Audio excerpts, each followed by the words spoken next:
여러분, 이스라엘 백성들이 광야 40년 동안에 여러 곳을 그들이 이동하면서 그렇게 주님 앞에 연단을 받았지 않습니까?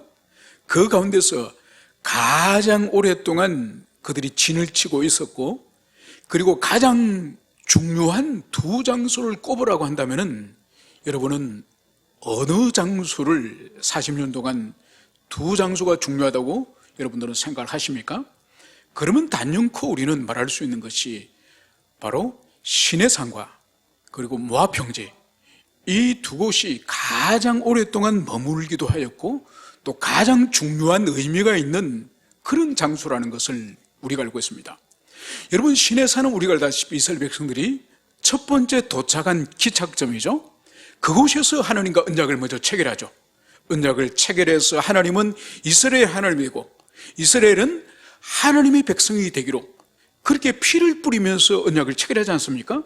그러고 나서 모세가 산에 올라가서 이제 언약 백성의 삶의 규범, 신앙의 규범, 어떻게 살 것인지를 하나님이 그 삶에 이제 제도를 보여주시는 것이 그것이 바로 십계명이죠. 그래서 언약을 체결하고 언약 백성의 삶의 규범으로서 율법을 받고, 그러고 나서 이제 어떻게 합니까? 주님께서 이제 성막을 만들게 하죠. 성막을 만들게 하고, 그리고 제사 제도를 주님께서 이스라엘 백성들에게 알려주십니다. 그리고 그곳에서도 첫 번째 인구조사를 시내산에서 이제 출발하기 전에 하지 않습니까? 그래서 대표적으로 이 5가지 큰 일이 있었지만은 또 우리가 하나 빠뜨릴 수 없는 것이 바로 금송아지를 만들어서 숭배한 큰 타락의 사건이 바로 이 시내산에서 있었던 거죠. 그러면서 그들이 이제 40년 광야에 거의 마치는 그 해에 모압 평지에 그들이 도착하지 않습니까? 모압 평지에서 도착해서 여기에서도 큰 일들을 그들이 경험합니다.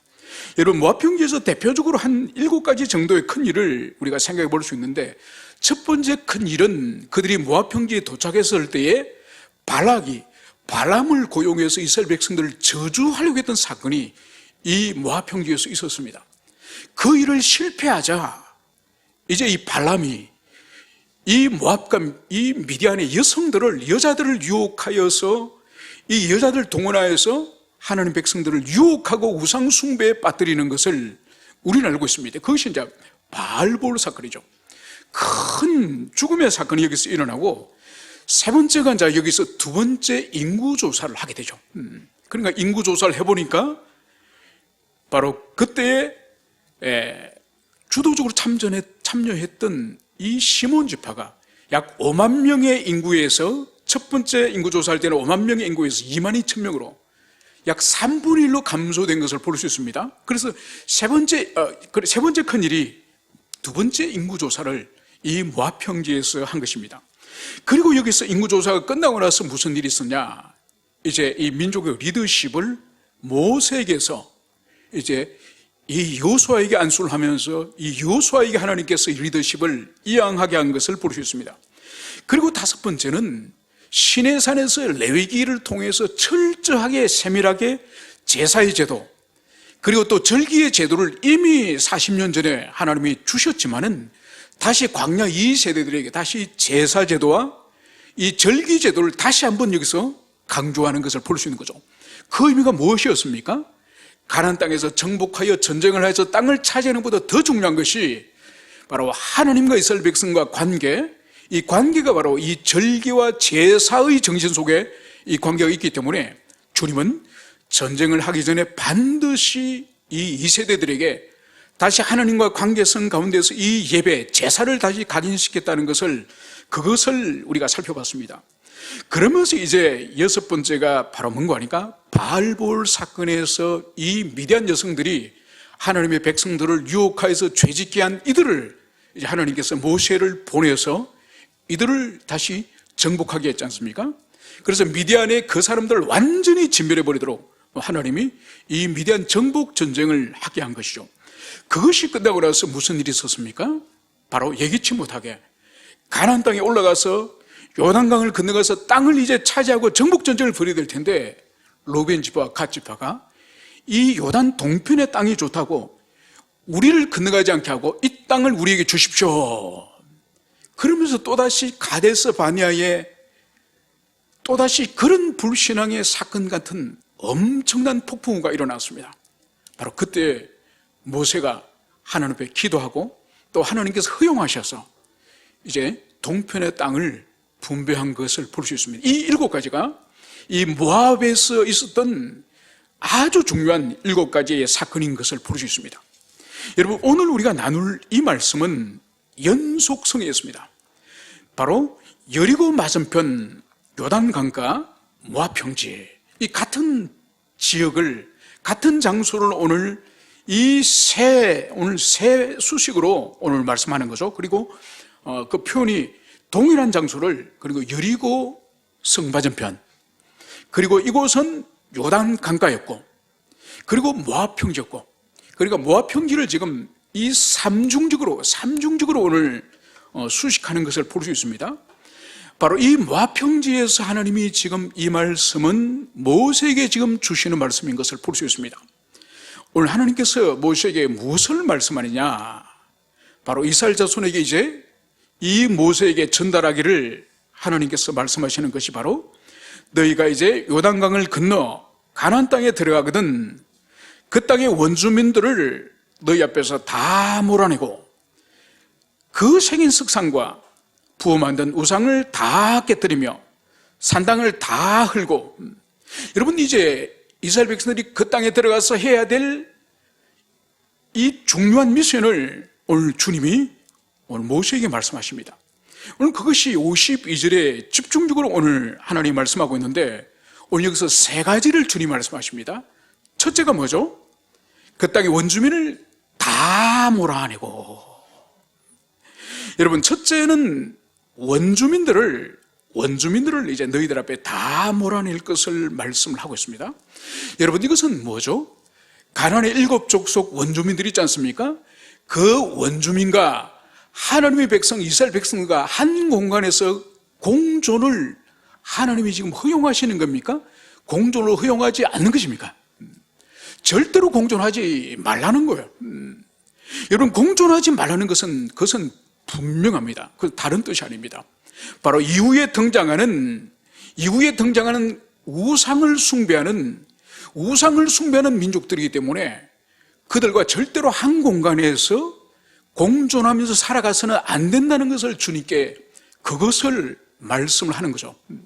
여러분, 깨끗한 이 맑은 물과 검은 잉크나 먹이 있는 물을 섞으면은 어떤 색깔이 되죠?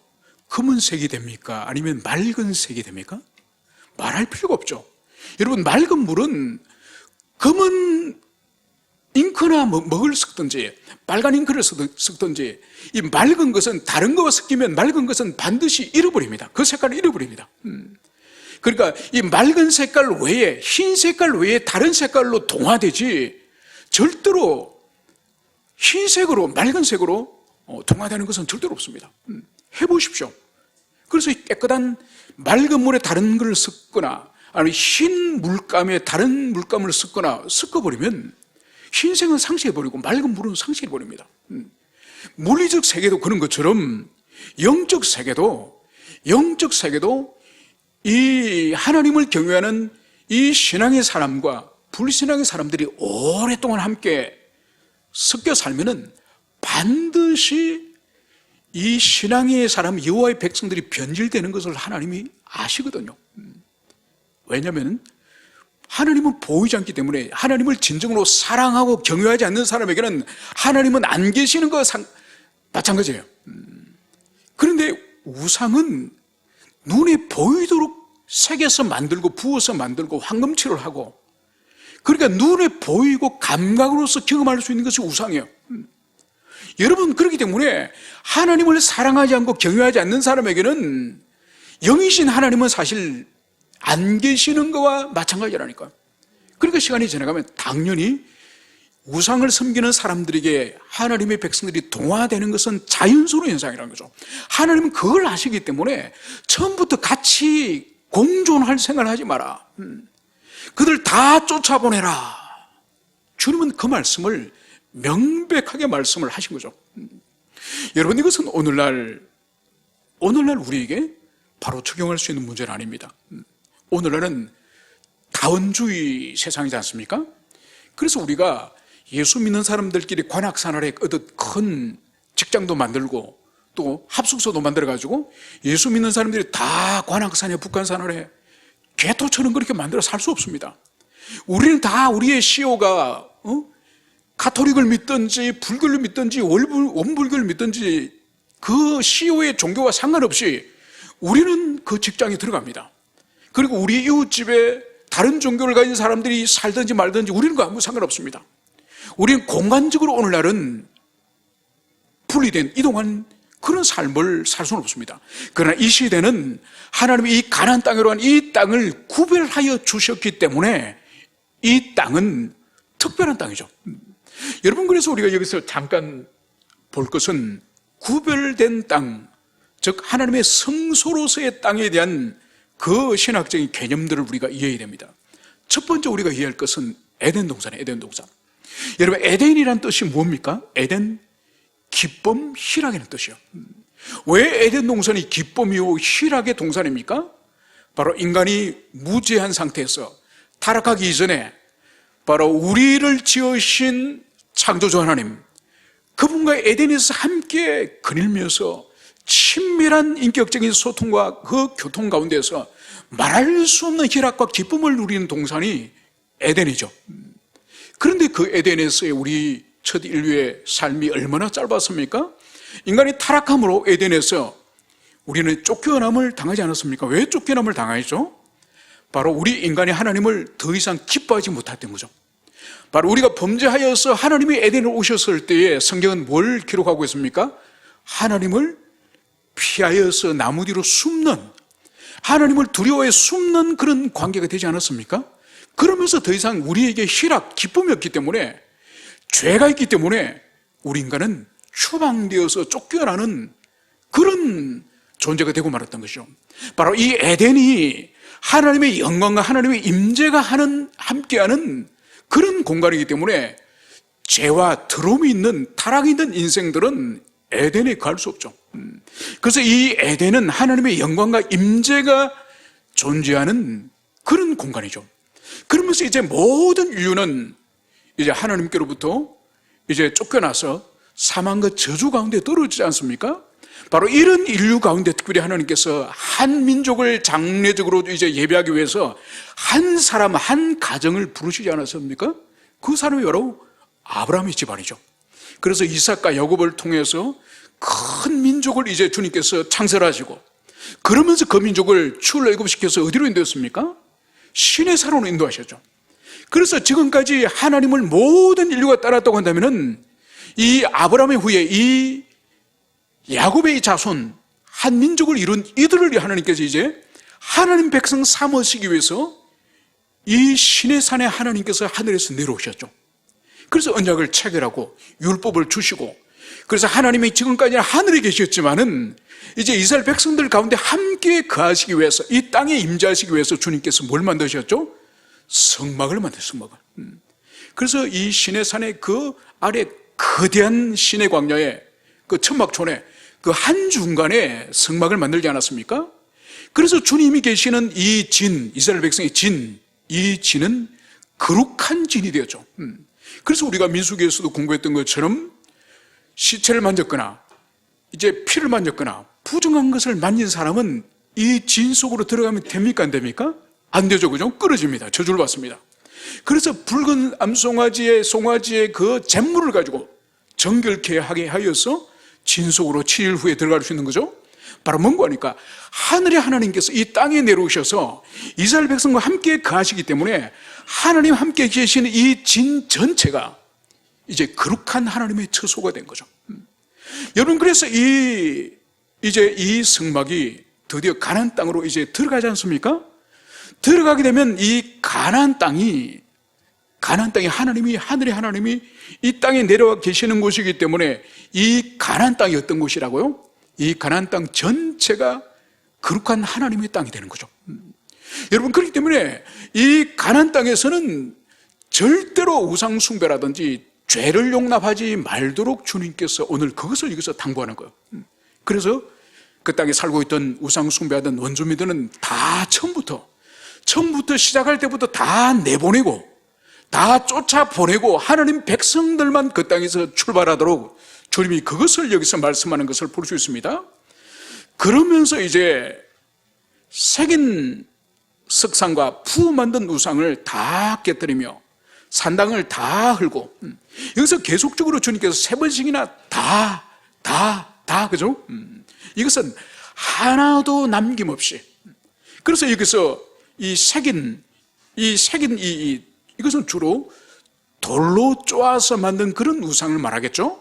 그리고 부어 만든 우상이라는 것은 이 굴이라든지 쇠라든지 이 금속을 끓여서 그것을 뜨거운 금속을 이제 주조 틀을 만들어가지고 거기에 이제 사람의 형상이라든지 이 짐승의 형상을 찍어내지 않습니까? 바로 돌이나 나무나 또 쇠나 그렇게 우상을 만드는 이 모든 것들을 다 파괴할 것을, 하나도 남기지 말고 모든 것을 파괴할 것을 주님은 그것을 말씀하시는 거죠. 여러분, 이것은 뭔가 하니까 인간의 심리가 보이지 않는 하나님을 경배하고 보이지 않는 하나님을 경외하는 것보다가 보이는 형상을 섬기고 보이는 형상을 경배하는 것이 얼마나 쉬운지 주님께서는 그것을 잘 아시기 때문에 사람이 인위적으로 만든 모든 형상들을 파괴할 것을 주님은 그것을 말씀하는 거죠. 여러분, 우리가 지난번에 이스라엘 백성들이 이 민수기 21장에 가면은 그들이 불순종하여서 하나님을 원망하다가 불뱀에 물린 사건을 여러분 기억하시죠? 그래서 하나님께서 모세에게 놋뱀을 만들어서 장대 위에 높이 달아서 그것을 보는 자들이 살 것이다. 그래서 하나님께서 처방을 말씀했지 않습니까? 그래서 모세가 놋새를 쳐서 이제 장대에 놋새로 만든 뱀을 만들어서 그것을 보여주고 이스라엘 백성들이 구원을 받았습니다. 여러분, 그 놋뱀의 정체가 성경 가운데 어디서 다시 등장하죠? 히스기야 왕 때 다시 등장합니다. 여러분, 모세 때와 히스기야 왕 때는 약 한 800년, 한 700년 정도 세월이 지난 후에요. 그러니까 모세 때 만들었던 그 놋뱀이 약 700년 가까운 동안에 보존이 되어 있었던 거예요. 보존이 되어 있을 뿐만 아니라 히스기야 왕이 어떻게 하죠? 그 놋뱀을 다 부셔버립니다. 다 파괴해버립니다. 왜냐하면은 그때까지 이 모세가 만든 놋뱀을 우상으로 섬겼거든요. 여러분, 이런 존재가 인간의 인간. 보이지 않는 하나님을 경외하는 것은 얼마나 참된 신앙이 없으면 어려운 일이지만은, 그러나 하나님과 조금이라도 상관이 있는 것이면, 또 믿음의 백성인 이스라엘 백성 그 첫 출애 애굽 때에 그때와 상관이 있는 어떤 상징물이 있으면은 그걸 숭배하는 것이 바로 인간이에요. 그래서 히스기야는 철저하게 그 놋뱀을 다 파괴버리죠. 그 정도로 오늘 하나님께서는 그 땅에 들어가서 반드시 부어 만든 것이나 새겨 만든 형상들 반드시 다 파괴할 것을, 그것을 여기서 말씀을 하고 있습니다. 그러면서 세 번째로는 산당을 다 헐라. 여러분, 산당은 가난 우상들을 섬기는 그 장소가 바로 산당이죠. 그래서 이 처소에서 우상들에게 제사를 드리고, 그리고 여기서 또 일어나는 일 중에 하나가 바로 제사와 함께, 제의와 함께 동반되어지는 이 음행이 바로 이 산당에서 일어나는 거죠. 그래서 여기서 바알과 아세라를 숭배하면서 제사를 올려드리면서, 그리고 거기에 참여하는 이 바알과 아세라의 이 신전 창기들, 이 신전 창기와 제사장, 이들과 하나님의 백성들이 이제 장차 거기서 혼음이 일어나는 거죠. 그렇기 때문에 하나님께서는 그 모든 처소를 반드시 다 헐어버리라, 다 파괴하라. 주님은 이 말씀을 여기서 하고 있습니다. 여러분, 이스라엘 백성들이 이 말씀을 잘 순종을 했을까요? 백성들을, 그 땅의 원주민들을 다 쫓아보내고, 그리고 거기 있는 모든 우상 체제를 다 파괴하고 오직 여호와 하나님만 섬겼을까요? 여러분, 확인 한번 해봅시다. 이제 모세가 죽고, 그리고 또 여호수아가 이제 열심히 정복 전쟁을 끝내고 땅을 분배하고 여호수아가 이제 하나님께로 돌아갑니다. 죽습니다. 여러분, 여호수아가 죽고 난 직후에 무슨 일이 일어나는지 우리 여호수아서 다음 사사기를 한번 찾아봅시다. 지금 하나님께서 모세에게 오늘 신신당부를 하지 않습니까? 이 신신당부를 여호수아 죽고 나서 어떤 일이 일어나는지 사사기 1장 27절 361페이지가 되겠습니다. 제 성경으로는 1장 27절부터 우리 27절부터 먼저 36절까지 천천히 한번 같이 읽어보겠습니다. 우리 27절부터 읽겠습니다. 시작. 므낫세가 그 딸린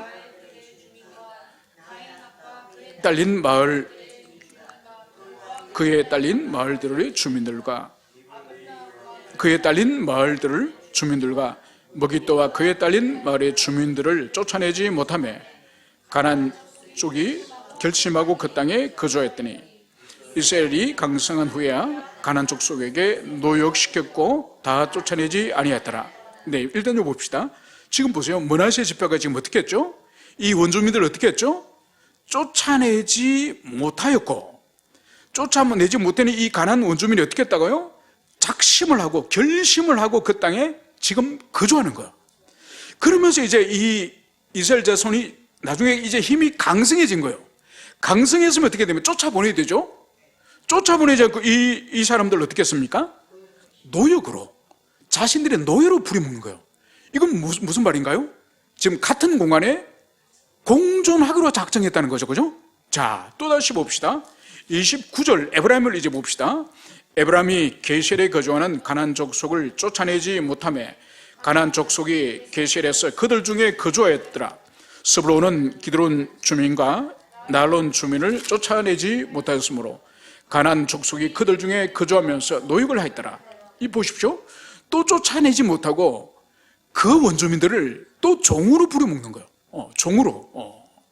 또 그 다음에 31절부터 또 읽어봅시다. 시작. 아셀이 악고 주민과 시돈 주민과 알람과 엘바 족속이 그 땅에 주민 가나안 족속 가운데 거주하였으니 이는 그들 쫓아내지 못하였더라.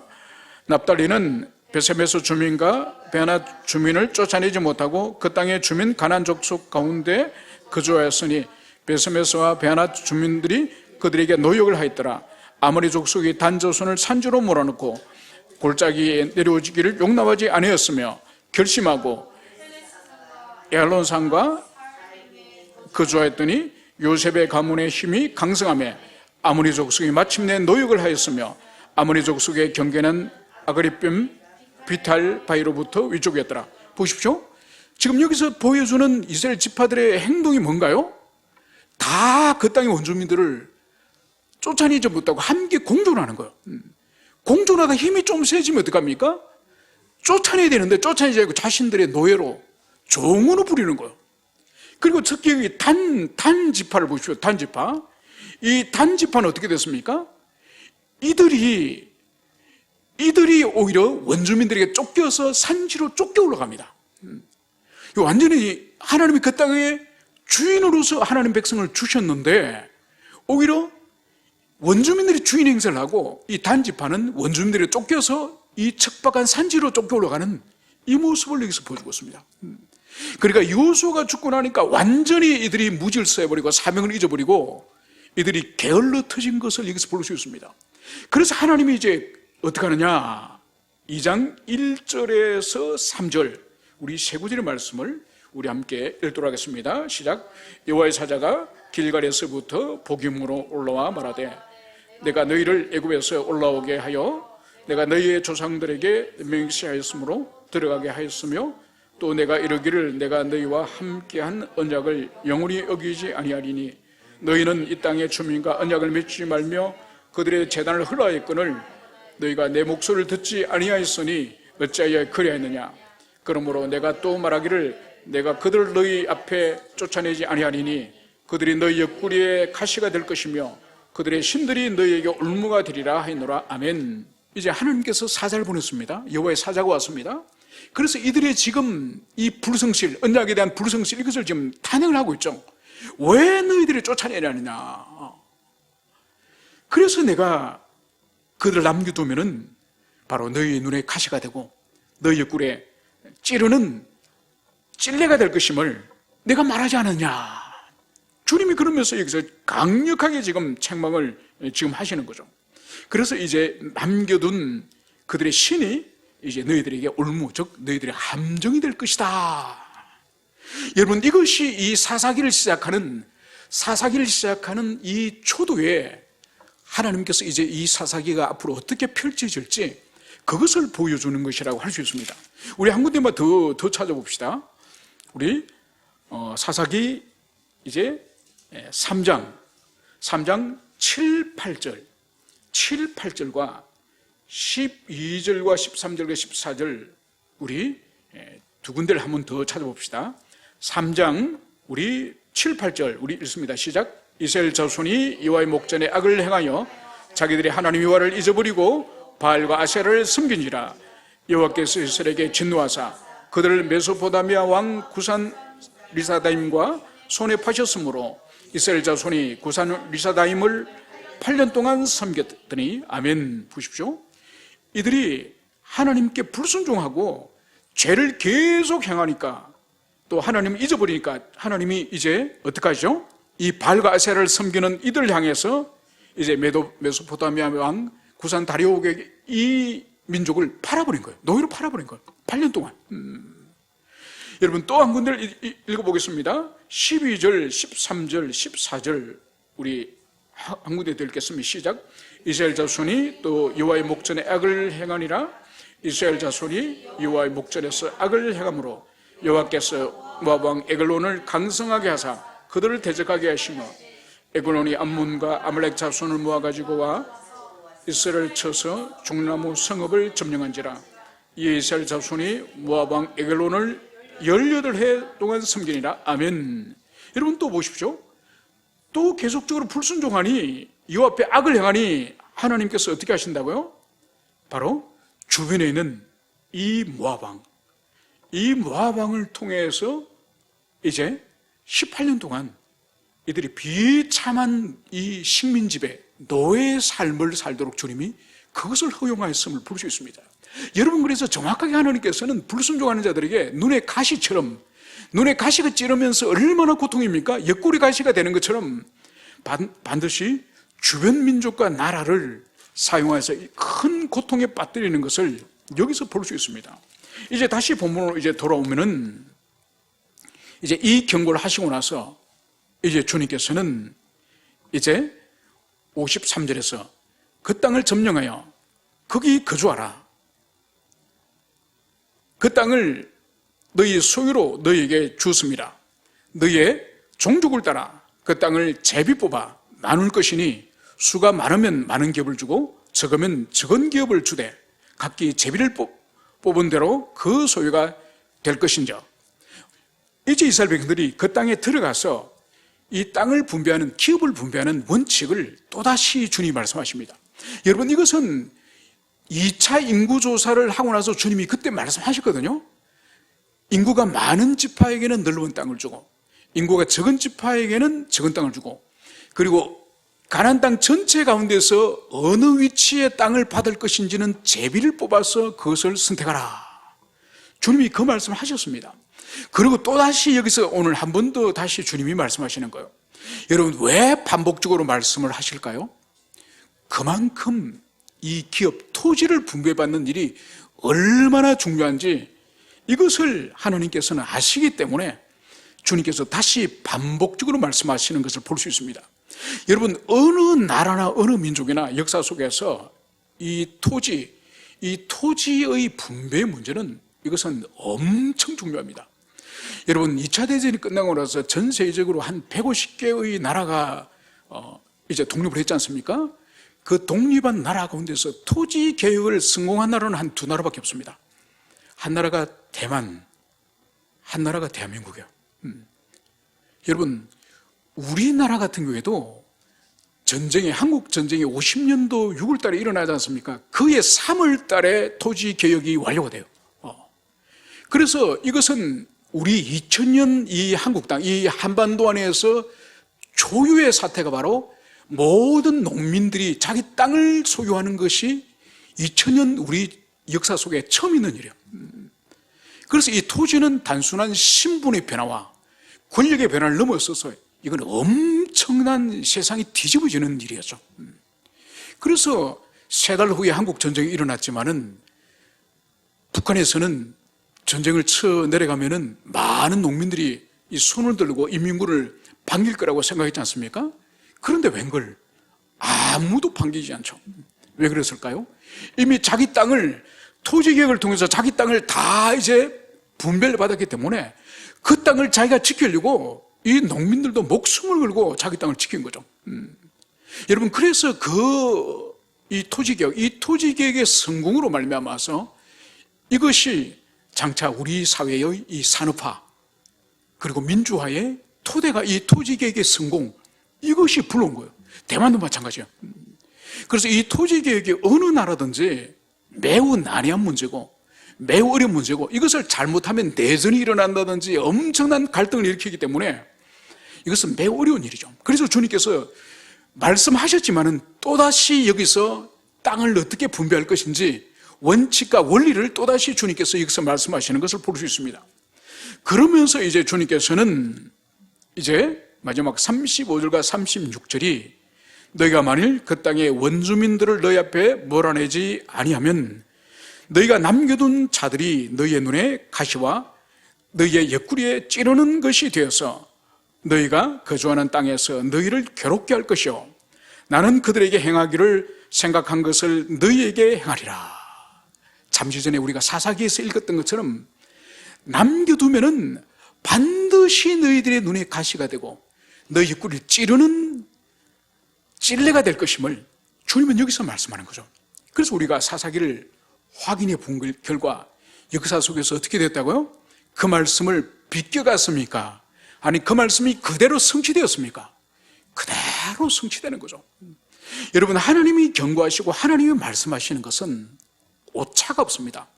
우리 인간들은 세월이 지나고 세월이 흘러서 이 시간의 두루마리가 펼쳐져서 그 역사에 가봐야 우리 인간은 확인이 되지만은 하나님은 초시간적이신 분이기 때문에 하나님이 그렇다면은 그런 거예요.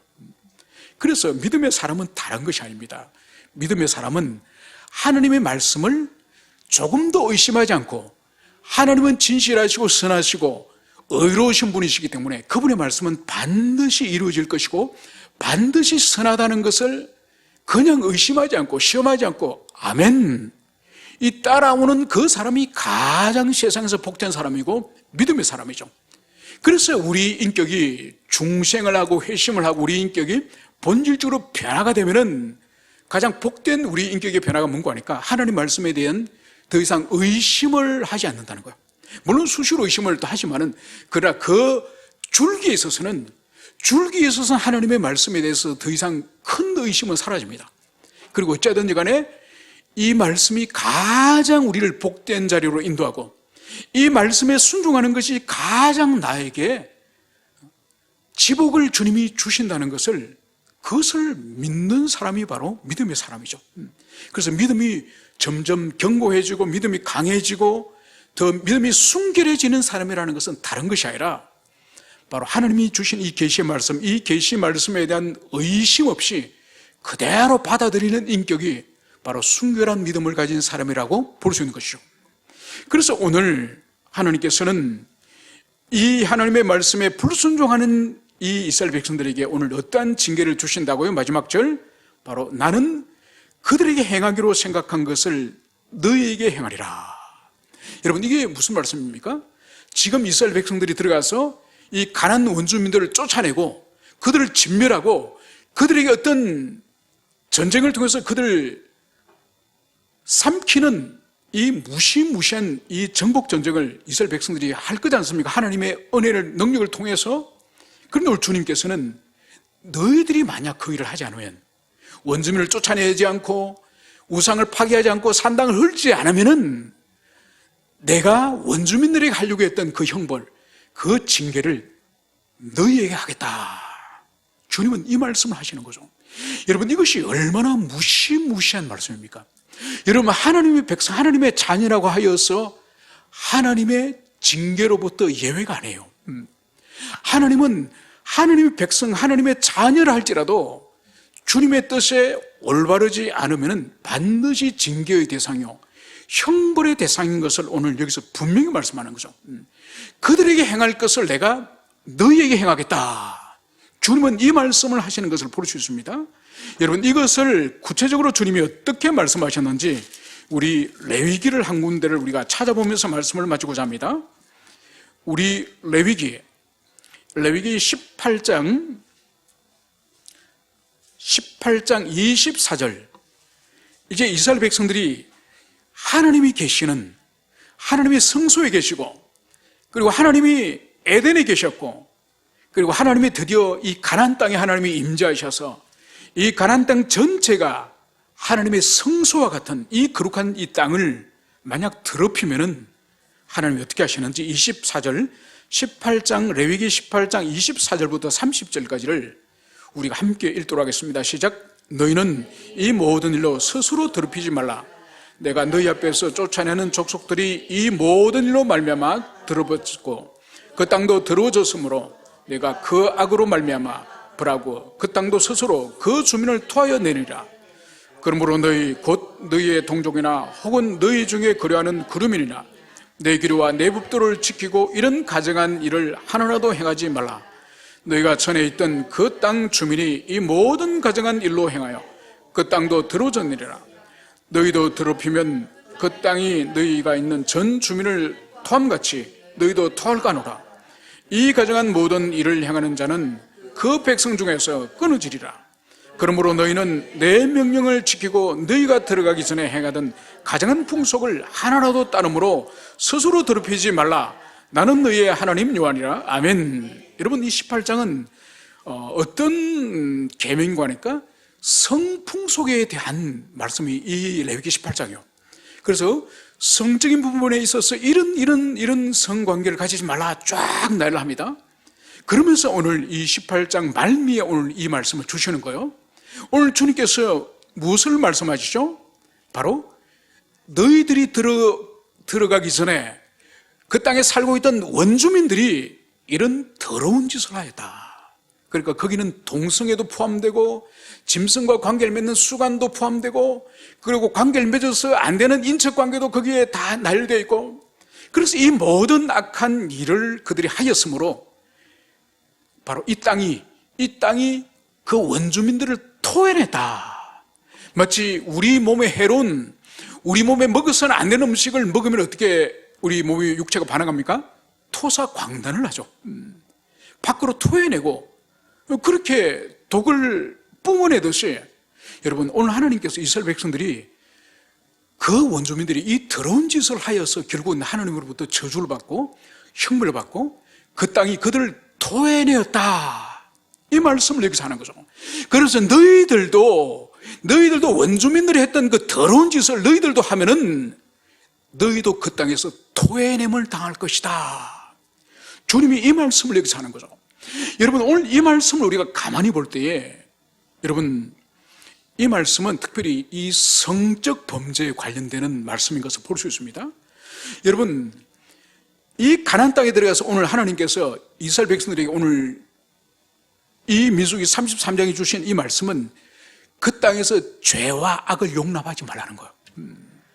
그 땅에 죄와 악을 용납하지 말고, 왜냐하면 거룩하신 하나님이 임재하시는 땅이고 거룩하신 하나님이 계시는 땅이기 때문에 죄와 악을 이스라엘 백성들이 개개인이 용납하지 말 뿐만 아니라 민족 전체가 용납하지 말 뿐만 아니라 사회적으로도 공동체적으로 그 죄를 용납하지 말라. 그것을 용납하면은 너희들도 원주민들이 토함을 당하듯이 너희들이 토함을 당한다. 주님이 이것을 말씀하시는 거죠. 여러분, 이 말씀을 우리에게 오늘 이 시대에 적용을 해볼까요? 여러분, 우리는 첫째 그리스도의 몸된 우리는 거룩하고 성결한 삶을 살아야 됩니다. 그래서 하나님의 말씀에 근거해서 우리는 모든 개인이 우리 영혼을 더럽혀서 하나님과 우리 관계를 단절시키는 유일한 것은 죄입니다. 그 죄가 하나님과 우리 사이를 단절시켜서 하나님의 생명과 사랑으로부터 우리를 멀어지게 만드는 유일한 것이 죄인데, 그래서 우리 개개인이 하나님의 말씀에 근거해서 더러운 삶을 버리고 정결하고 거룩한 삶을 추구해야 되고, 두 번째로는 우리 공동체적이죠. 공동체적으로 죄가 우리 공동체에 역사하지 않도록, 감염되지 않도록 항상 우리가 깨어서 기도하고, 만약 그런 일이 공동체에 일어나면은 즉시 하나님께 회개하고 그 영혼을 치료하여서 공동체 병이 이제 소멸될 수 있도록 우리가 공동체적으로 거룩해야 됩니다. 그 다음에 뭐냐? 바로 사회적으로, 사회 구조적으로 이 죄의 문제를 우리가 심각하게 생각해야 되는 거예요. 이건 두 가지입니다. 여러분, 살인을 하거나 사기를 치거나 테러를 하거나 이 모든 것도 죄죠, 그죠? 여러분, 이것은 일반 은총 영역 안에서 사회 사법적 제도, 경찰이나 검찰이나 이 사법적 제도가 그것을 다 커버를 합니다.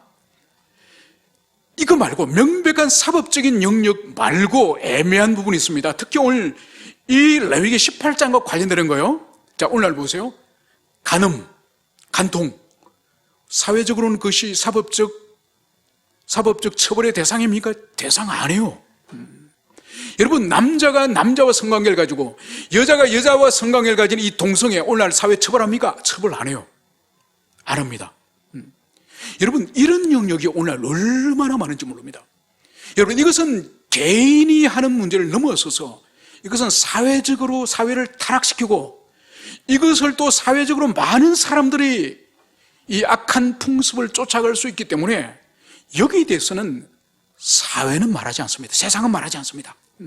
세상은 어차피 사람들이 좋아하는 것을 따라가고 지지하고 다수가 원하는 것을 따라가기 때문에, 그러면 누가 말하느냐? 교회가 말해야 됩니다. 교회가. 그래서 어떤 목회자는 설교단에서 이렇게까지 말합니다. 수만 명 모인 교인들 앞에서도 자기들이 좋아하면 하라 그래. 우리만 안 하면 돼. 여러분, 이런 생각을 가지면 안 되는 거예요. 여러분, 이런 생각을 가지면 복음을 전할 필요가 없죠. 우리만 예수 믿고 천국 가면 되죠. 여러분, 우리를 하나님이 부르신 것은 우리가 당연히 그리스도를 영접할 뿐만 아니라 우리가 거룩한 삶을 살 뿐만 아니라 이 세상을 향해서도 구원의 길을 선포하고, 이 세상을 향해서 그것은 악입니다, 그것은 죄입니다, 이것을 선포하도록 주님께서 우리를 교회 삼으신 거예요. 그래서 오늘날도 이 세상에서 말하지 않는, 언급하지 않는 이 성적 이 죄 문제, 그리고 오늘날 이 또 무서운 이 마약의 문제, 이 쾌락의 문제, 여러분, 이것에 대해서는 교회가 명백하게 말씀해야 돼요. 명백하게 선포해야 됩니다. 그래서 이것을 방관하는 것은 마치 이스라엘 백성들이 그 땅에 들어가서 그 땅에 원주민들을 방치하고 그 땅에 우상들을 방치하고 그 땅에 이 집들을, 그 사당들을 방치하는 거와 마찬가지예요. 그래서 오늘날도 이 죄악들이 이 세상에 관영되지 않도록 명백하게 사회적으로, 이 제도적으로 이것을 가로막는 것은 교회밖에, 십자가밖에 없는 거예요. 그래서 우리가 우리 스스로 거룩한 삶을 사는 건 기본이고, 우리 가족과 가정이 거룩한 삶을 사는 기본이고, 또 교회에 성도된 우리가 주님 앞에서 바르게 사는 것은 기본이고, 이 사회가 죄가 관영하는 이것을 절대로 용납해서는 안 되는 거죠. 그래서 우리는 복음을 통해서 또 진리를 통해서 그것은 옳지 않습니다, 그것은 하나님의 진노를 받을 일입니다, 그것은 우리가 이 땅에서 하나님께서 토해내버리는 그런 형벌을 받을 일입니다, 이것을 교회가 명백하게 메시지를 통해서 침묵하지 말고 세상을 향해서 외칠 수 있는 그런 교회가 되어야 됩니다. 이것을 하다가 우리가 박해를 당하고, 이걸 하다가 벌금을 묻고, 이걸 하다가 감옥을 가면은 그 감옥 가는 거예요. 그것이 들어와서 진리를 선포하지 못한다면은 그것은 교회의 올바른 사명을 포기하는 것이라는 것을 여러분들이 가슴에 새기시길 축원합니다. 함께 우리 기도하시겠습니다.